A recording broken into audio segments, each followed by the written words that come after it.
నమస్తే. 3 రోజుల high tension కు తెరపడినట్టేనా? జానకీపురం ఎన్కౌంటర్ తో అంతా ముగిసిపోయినట్టేనా? పోలీస్ డిపార్ట్మెంట్ కి సవాలుగా విసిరిన సూర్యాపేట నిందితులు హతమయ్యారు. విషాదం ఏంటంటే వారి తూటాలకు ఎదురెళ్లి 3 పోలీసులు విధి నిర్వహణలో బలైపోయారు. నిందితుల చరిత్ర తిరగేస్తే వారు మామూలు వ్యక్తులు కాదు. కరడుగట్టిన ఉగ్రవాదుల్ని సినీ పక్కీలో వెంబడించి మట్టుపెట్టారు పోలీసులు. ఇంతకీ వారు ఇద్దరేనా? ఇంకా ఎవరైనా ఉన్నారా? హైదరాబాద్ పరిసరాలను షెల్టర్ జోన్ గా చేసుకున్నారా? ఇలాంటి అనుమానాలు ఎన్నో వ్యక్తమవుతున్నాయి. నల్గొండ జిల్లాలో జరిగిన పోలీస్ ఆపరేషన్ పై బిఎల్ఎట్ స్పెషల్ ఫోకస్.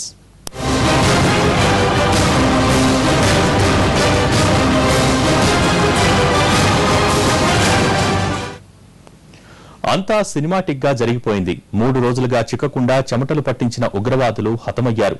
దొంగలు కాదు, నక్సలైట్లు కాదు, మరి ఉగ్రవాదులా అంటే అది కాదంటోంది ప్రభుత్వం. ఇంతకు ఎవరు వాళ్లు? అక్టోబర్ 1 అర్ధరాత్రి ప్రారంభమైన ఈ బుల్లెట్ గేమ్ ఎంతవరకు వచ్చింది? ఈ డేంజర్ గేమ్ లో గెలిచిందెవరు? ఆ అగంతకుల టార్గెట్ ఏంటి?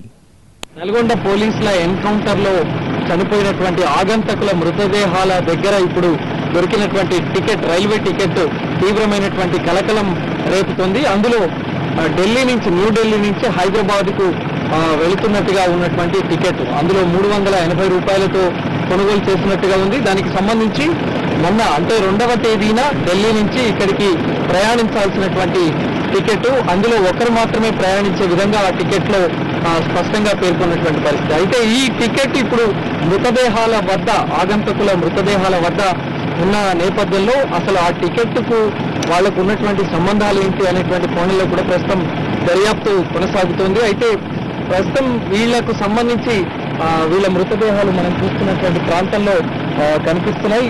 అయితే ఇప్పటికే వీళ్ళు సినీ యాక్టివిస్టులుగా గుర్తించారు. అందులో ఒకరు అస్లం అయూబ్, అలాగే మరొకరు జాకీర్ హుస్సేన్. వీళ్ళిద్దరు కూడా సినీ యాక్టివిస్టులు. 2011లో అరెస్ట్ అయిన తర్వాత వీళ్లను మధ్యప్రదేశ్ ఖండ్వా జైలుకు తరలించారు. ఆ తర్వాత వీరిద్దరితో పాటు వీళ్లకు సంబంధించినటువంటి మరో 3 సభ్యులు కూడా ఖండ్వా జైలు నుంచి 2014 డిసెంబర్లో పరారయ్యారు. ఆ తర్వాత వీళ్ళు హైదరాబాద్ లో మకాం పెట్టారా, లేదంటే ఇతర ప్రాంతాల్లోకి వెళ్లారా అనేటువంటిది ప్రస్తుతం దర్యాప్తు జరుగుతోంది. అయితే వీరిద్దరి ఇవాళ ఈ నల్గొండ పోలీసుల ఎన్కౌంటర్ లో హతమైనటువంటి ఈ ఇద్దరు నేరస్తులకు సంబంధించినటువంటి చరిత్రను పరిశీలిస్తే Mumbai anti terrorist wanted list లో అస్లం అయూబ్, అలాగే జాకీర్ హుస్సేన్ ఉన్నట్టుగా తెలుస్తోంది. 2007లో కేరళలో ఉగ్రవాద సాయుధ శిబిరం నిర్వహించినటువంటి గ్యాంగ్ లో ఖండ్వా పోలీస్ స్టేషన్ లో వీళ్ల పైన కేసులు కూడా నమోదయ్యాయి. అలాగే భోపాల్లోని ఓ గోల్డ్ ఫైనాన్స్ కంపెనీలో కూడా 2010లో జరిగినటువంటి చోరీ కేసులో కూడా వీళ్ళు నిందితులుగా ఉన్నారు.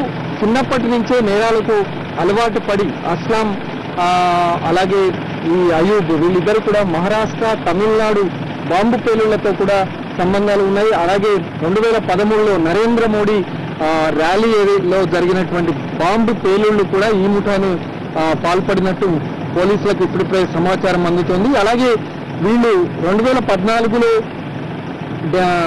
ఖండ్వా జైలు నుంచి పారిపోయిన తర్వాత కరీంనగర్ జిల్లా చొప్పదండి లో జరిగినటువంటి బ్యాంకు దోపిడీలో కూడా వీళ్ళ హస్తం ఉంది అనేటువంటి కోణంలో కూడా దర్యాప్తు జరుగుతోంది. అక్కడ ఎస్బీఐ బ్యాంకులో పెద్ద ఎత్తున చోరీకి పాల్పడి బంగారం అలాగే నగదు కూడా తీసుకెళ్లిన సంఘటన కూడా ఉంది. మరోవైపు మెదక్లో జరిగినటువంటి దోపిడీ కేసుకు సంబంధించి ఇంకింతవరకు కూడా ట్రేస్ అవుట్ కాలేదు. అందులో కూడా ఉగ్రవాద నేపథ్యం ఉంది అనేటువంటి కోణంలో కూడా ఒక వైపున ప్రచారం జరిగింది. అయితే ఇవాళ ఈ ఘటన తర్వాత వీళ్ళు హైదరాబాద్ కు వచ్చి ఒక షెల్టర్ జోన్ గా మార్చుకొని అక్కడ ఆ ప్రాంతంలో నివసిస్తూ ఈ దోపిడీలు అలాగే దొంగతనాలకు పాల్పడుతూ పెద్ద ఎత్తున డబ్బును, బంగారాన్ని తమ వద్ద ఉంచుకొని టెర్రర్ యాక్టివిటీస్ కు పాల్పడాలనే యోచనలో ఉన్నట్టు తెలుస్తుంది. మరి వాళ్ళు ఎక్కడ ఉన్నారు అనేటువంటి విషయం బయటపడాల్సి ఉంది. హైదరాబాద్ లోనే ఒక షెల్టర్ జోన్ ను ఏర్పాటు చేసుకున్నారు కాబట్టి మరి హైదరాబాద్ లో ఉగ్రవాద కార్యకలాపాలు కూడా కొనసాగించాలి, అక్కడ కొంతమంది మోస్ట్ వాంటెడ్ వాళ్ళ లిస్ట్ లో ఉన్నటువంటి వ్యక్తులను అంతమొందించాలనేటువంటి కోణంలో కూడా వాళ్ళు స్కెచ్ వేసినట్టుగా తెలుస్తోంది. అయితే చాదర్ఘట్ లో బస్సు ఎక్కిన వీళ్ళిద్దరూ మరి విజయవాడ ఎందుకు వెళ్లాల్సి వచ్చింది? అక్కడ వెళ్ళి ఏం చేయాలి అనేటువంటి వ్యూహ రచన చేశారు అనేటువంటి దానికి సంబంధించి కూడా ఇంకా విచారణ జరగాల్సి ఉంది. ఏదేమైనప్పటికీ కూడా ఇవాళ ఇక్కడ హతమవ్వడం అనేది తీవ్రమైనటువంటి సంచలనంగా చెప్పుకోవాలి. పోలీసులపైనే కాల్పులు జరిపి ఇక్కడ ఇవాళ ఒక కానిస్టేబుల్ హతమవ్వడం, మరో ఇద్దరు ఒక ఇన్స్పెక్టర్ ఎస్ఐ కూడా తీవ్రంగా గాయపడడం, అలాగే 3 రోజుల క్రితం సూర్యాపేట బస్టాండ్ లో జరిగినటువంటి కాల్పుల్లో కూడా ఇద్దరు పోలీసులు, ఒక కానిస్టేబుల్ హోంగార్డు చనిపోవడం, మరో ఇద్దరు తీవ్రంగా గాయపడడం అన్నది సంచలనం రేకెత్తించినటువంటి అంశం. దీన్ని ఛాలెంజ్ గా తీసుకున్న పోలీసులు ఈ ఇద్దరిని మట్టుబెట్టారు. అనేక ముప్పు తిప్పలు 3 రోజుల పాటు పోలీసులను ముచ్చెమటలు కురిపించినటువంటి వీళ్ళు వాళ్ళ పోలీసుల చేతిలో హతమయ్యారు. కెమెరామెన్ మురళితో అరవింద్ శర్మ, ఎన్టీవీ, జానకీపురం, నల్గొండ జిల్లా.